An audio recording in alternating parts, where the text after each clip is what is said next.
సామెతలు 6వ అధ్యాయము 16, 17 వచనముల్లో యెహోవాకు అసహ్యమైనవి 6 కలవు, 7 ఆయనకు హేయములు. అవేవనగా అహంకార దృష్టియు. కనుక దేవునికి అసహ్యమైనవి ఏమై ఉన్నాయంటే 7 ఉన్నాయంట. వాటిలో మొదటిది అహంకార దృష్టి. మరి అహంకారంతో మనము చూసే మన చూపులు కానీ, అహంకారంతో మనం మాట్లాడే మాటలు కానీ, అహంకారంతో గర్వించి మనం చేసే పనులు కానీ దేవునికి ఏమాత్రం ఇష్టం లేదని ఇక్కడ స్పష్టంగా వాక్యలేఖనం ద్వారా తెలియజేయడం అయింది. ఇంకా మనము సామెతలు 16వ అధ్యాయం 18వ వచనంలో చూసినప్పుడు, నాశనమునకు ముందు గర్వము నడుచును, పడిపోటుకు ముందు అహంకారమైన మనస్సు నడుచును. మనం పడిపోవడానికి సిద్ధంగా ఉన్నాము. మన జీవితంలో మనకి ఏదో కీడు జరగబోతుందంటే మనము నాశనానికి దగ్గరలో ఉన్నప్పుడు మనుషులు ఒక గర్వం, అహంకారం అనేది కూడా ఉంటుందని ఇక్కడే తెలుస్తుంది. కనుక గర్వం, అహంకారం పడుతున్నారంటే గర్వపు మనసుతో, అహంకారపు మనసుతో విచ్చలవిడిగా వాళ్ళకి ఇష్టం వచ్చినట్టు మాట్లాడటం, విచ్చలవిడైన క్రియలు చేస్తూ ఏమాత్రం ఎవరిని లెక్క చేయకుండా, పెద్ద చిన్న అని ఏమి లేకుండా గర్వంతో, అహంకారంతో విర్రవీగి మాట్లాడుతున్నారు, విర్రవీగి పనులు చేస్తున్నారంటే మరి త్వరలోనే వారు పడిపోవటానికి సిద్ధంగా ఉన్నారు, నాశనం అయిపోవడానికి సిద్ధంగా ఉన్నారని ఇక్కడ లేఖనాల్లో స్పష్టంగా తెలియజేయడం అయింది. ఇంకా మనం సామెతలు 11వ అధ్యాయం 2వ వచనంలో చూసినప్పుడు, అహంకారం వెంబడి అవమానం వచ్చును.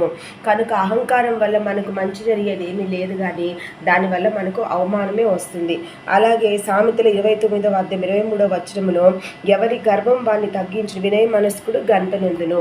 కనుక తను తాను తగ్గించుకొని వాడు హెచ్చింపబడును అన్నట్టు ఎవరైతే గర్విస్తారో, అహంకారంలో ఉంటారో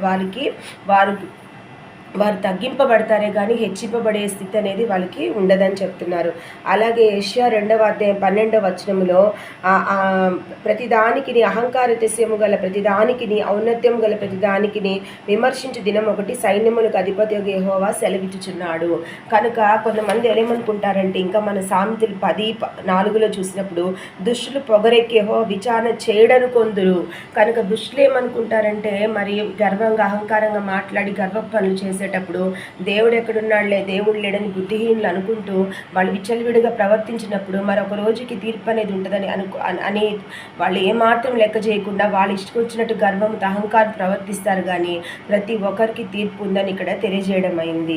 అలాగే సామెతలు 13:10లో, గర్వం వల్ల జగడమే పుట్టును.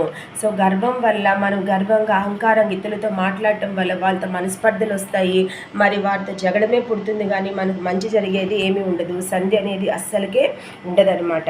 ఇంకా మనం చూసుకున్నప్పుడు సామెతలు 8:13లో, గర్వం, అహంకారం, దుర్మార్గత, కుటిలమైన మాటలు నాకు అసహ్యములు.